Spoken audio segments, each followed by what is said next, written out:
First speaker is Dr. Mallika Harikrishnan. Madam will be dealing with an overview of CCDDs.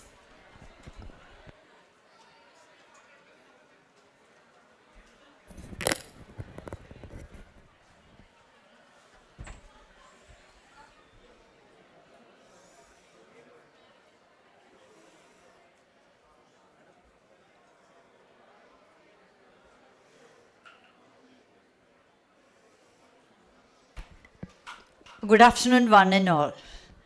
CCDDs, congenital cranial degeneration disorders.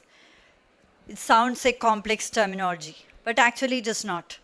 In the next few minutes, I will try to make it as simple as possible.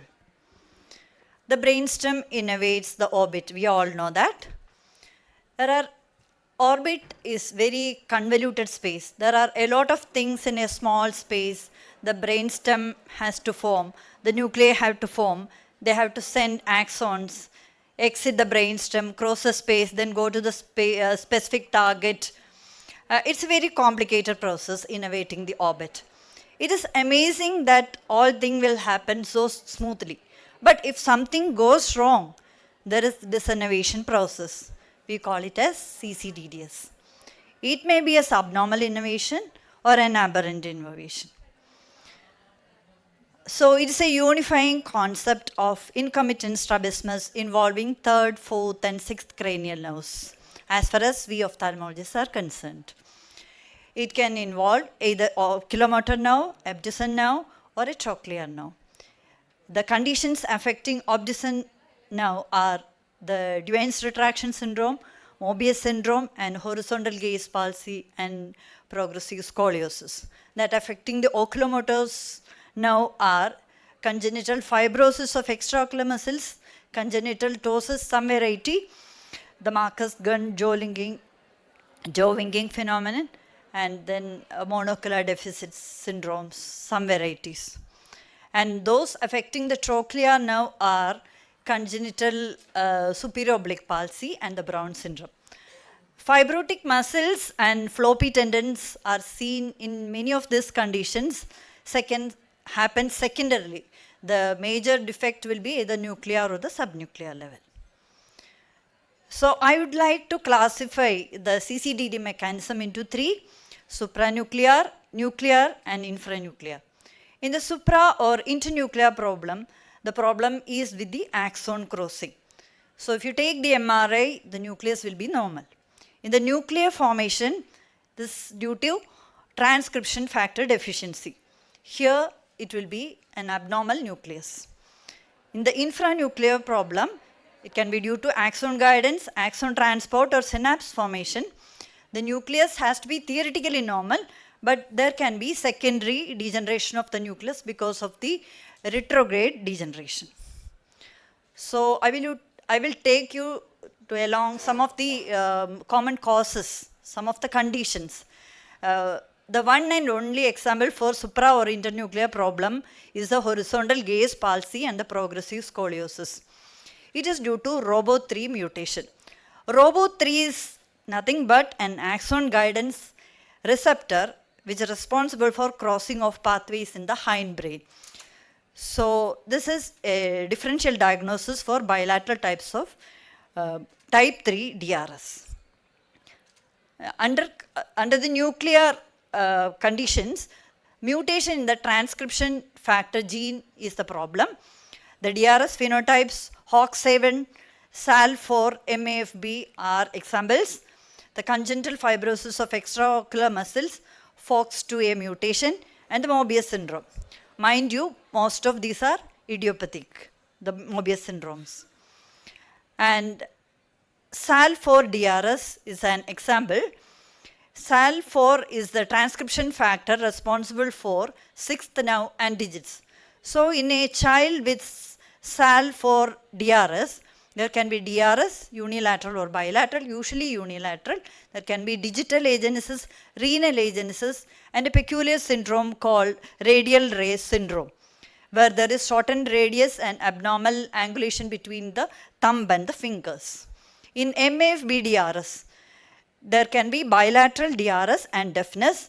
This constitutes 1% of the DRS cases and is said to be the most common gene mutation causing DRS.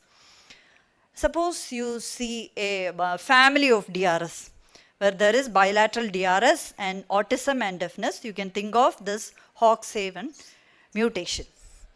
This lady is having ptosis, ophthalmoplegia, pupillary abnormalities. Her eye is fixed in horizontal gaze.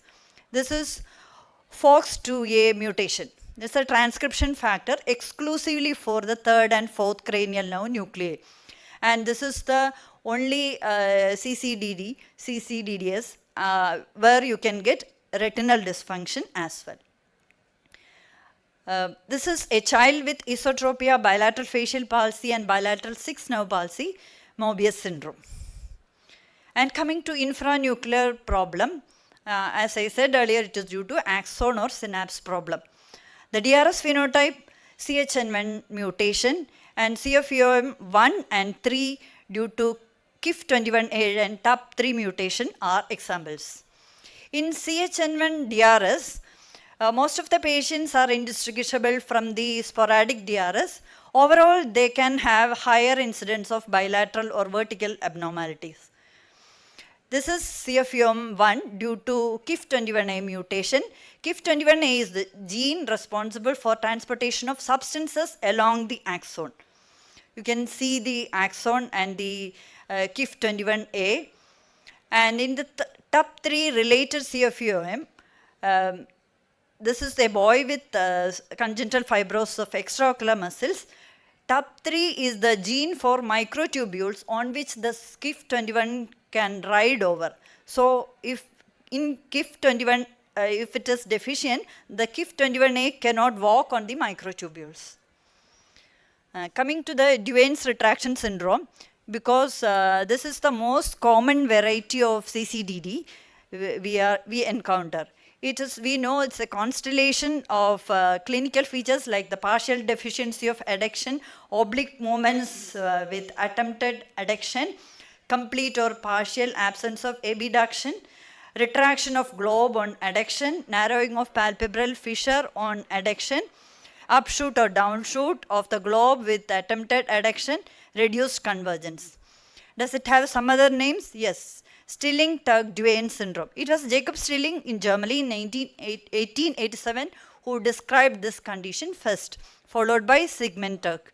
But it is known as Alexander Duane of USA because he published a case series of 54 cases in 1905.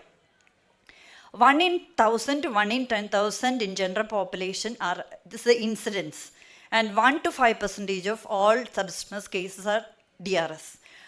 It may be an isolated unilateral finding or in conjunction with other congenital anomalies. Females are more commonly affected because the susceptible genes are sex-linked or there may be higher estrogen levels during embryogenesis. Left eye is more commonly affected than right eye, especially in type 1, type 3. What are the etiological factors? First, they propose the mechanical anomalies. Turk said that it is due to abnormally tight lateral rectus, which behaves like an inelastic band. Wool said he noted a congenital anomaly. Could it be due to some related to birth trauma or some nuclear aplasia was some other people? And some other people suggested that it's due to dual insertion of the medial rectus, one in the usual place and the other posteriorly. Could it be due to innervational anomalies?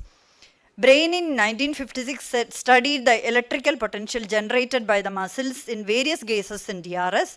He found that no lateral rectus potentials in abduction and maximum lateral rectus potential in adduction. There are some electromyographic studies which came. All studies found medial rectus innervation normal. Strachan and Brown quantified this paradoxical innervation. They said that synergistic innervation between medial rectus and verticals and obliques. Finally came the CNS abnormality theory. Sixth nerve innervation to lateral rectus was defective. That is they found. It may be due to nuclear.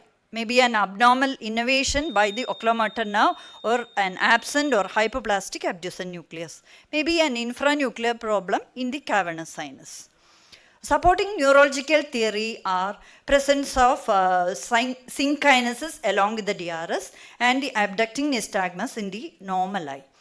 So finally it came. This is the very phenomenal paper which came that it is due to absence of abducent nerve in the Duane syndrome, which is verified by the magnetic resonance imaging. This was published in the American Journal of Ophthalmology. And thereafter many studies came, which was one from the RP Center. It was published in Indian Journal of Ophthalmology. So with all these, it is depicting that the DRS could be classified under CCDDs. Genetics, 90% are sporadic, 10% are familiar, autosomal dominant, and twin studies have said that there is a mirroring is there. If one child is having DRS in one eye, the other twin will be having DRS in the other eye. So to conclude, CCDDs are a group of disorders that result from disinnervation of the ocular and facial musculature, which arise from the abnormal development of individual or multiple cranial nuclei or their axonal connections, majority with a proven or suspected genetic etiology. Some will have additional consistent systemic malformations. DRS is the most common of the CCDDs, and many of the ocular CCDDs come as DD for DRS. If the pathogenic variant in the family is known, molecular genetic testing can be used to clarify the genetic status of at-risk relatives. Thank you. Thank you, Mallika Madam.